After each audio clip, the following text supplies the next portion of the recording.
Tonight on Hip on the Spot News. Oh look, an update, but where's my F14? Uh-oh. We talk about the false positive error with modules.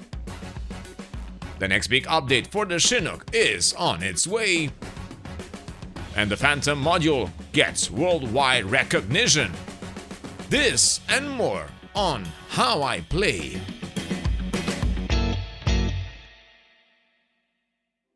This video is sponsored by Pimax. Get their new Crystal Super with our discount code. Hello virtual pilots, I'm Andre Celesti, and tonight we are going to talk about the latest news in DCS world. And I am back in the studio after a long weekend in Germany at the XR Hardware Showcase, where I managed to take a first look at various new VR headsets, including the Pimax Crystal Super. If you missed our first video from the event, make sure to check it out. In the meantime, the DCS F4 Phantom by Heatblur wins the Best DCS Add-on at the Flight Sim Awards. This is a glorious achievement for the dev team and very well deserved.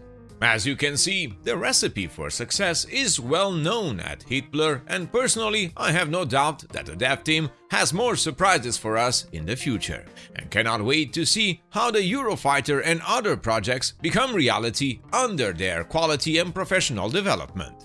Congratulations to the entire team and keep up the good work in DCS and Microsoft Flight Simulator. And sticking with Heatblur, well, with the recent new update, there has been some unfortunate issues with the Tomcat in DCS. What happened? Well, it seems that some antivirus programs, including Windows Defender, may detect one of the F14's files as a false positive virus. Really? Again? Yes, Petrovich, it seems that it happens again. Now, there is no reason to be alarmed here, as this frequently affects DCS modules due to their intricate and complex code. But for everyone out there that owns the F14, this was a weird situation after the previous update. The sad part is that even in the future, the dev team won't be able to avoid this false positive error. Now, the only thing you can do as a user, and I've done it myself before, is to whitelist the DCS installation folder in your antivirus program of choice if you are affected. Heatblur even provides a guide on how to do it for the default Windows Defender. Link is in the video description.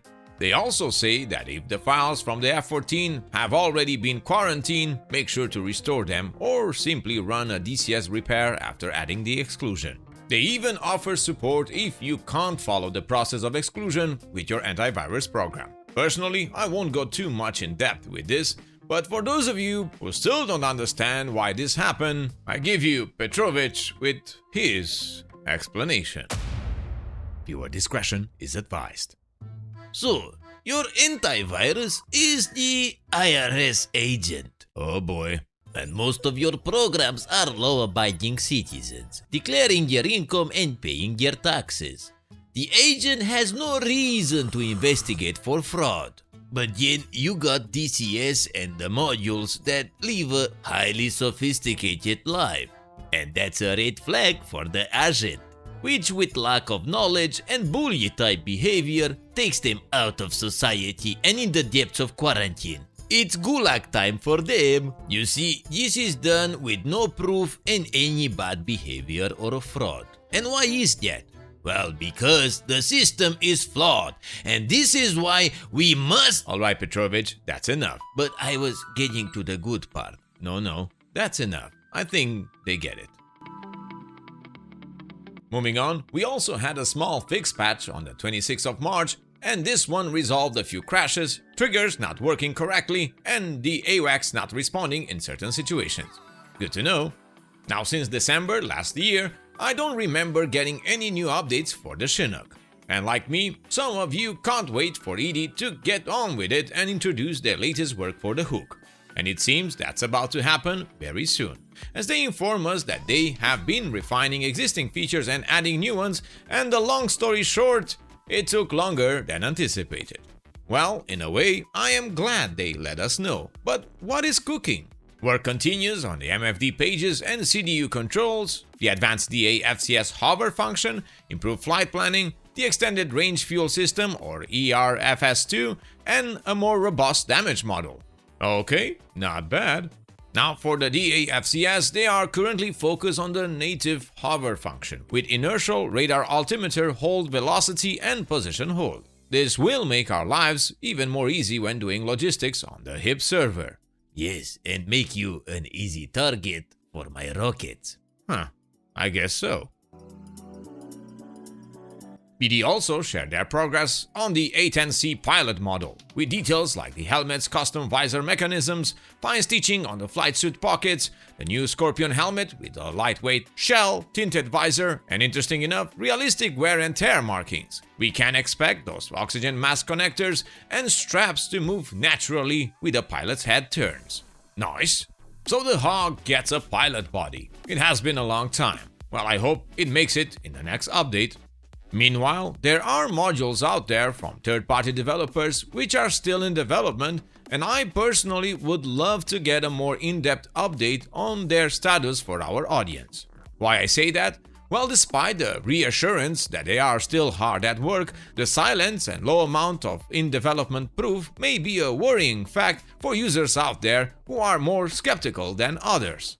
Now, personally, I sometimes share this feeling, and I would love to see more info about the C-130 by the airplane simulation company, as their screenshots and video content appears here and there, but we all know that their module will bring a new dimension to DCS and logistics. And personally, I would love to see more.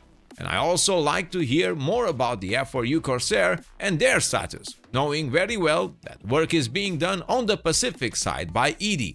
And when it comes to the big question out there, yes, how fares the Eurofighter? And I think I should stop here. But you can continue. What modules are you most interested in and would love to have more information on their development right now? Leave your comments down below. Last week, we published our new podcast episode, this time talking with the JATF DCS Italian community. I had an amazing talk with important members that shared with us their story of success within the European side of DCS. If you missed it and want to know more, the video should appear on the top right screen right now. And that's it for today. Thank you all for watching until the end of our video. Many thanks to our patrons that support our channel, and remember to check our sponsors with their promo codes and special links for extra discounts, especially on the brand new Pimax Crystal Super. Very soon, we will get our hands on this VR headset here in the studio and showcase all there is to know about it in an entertaining show. And as always, I am Andre Celesti, reminding you to fly safe, and I'll see you next time.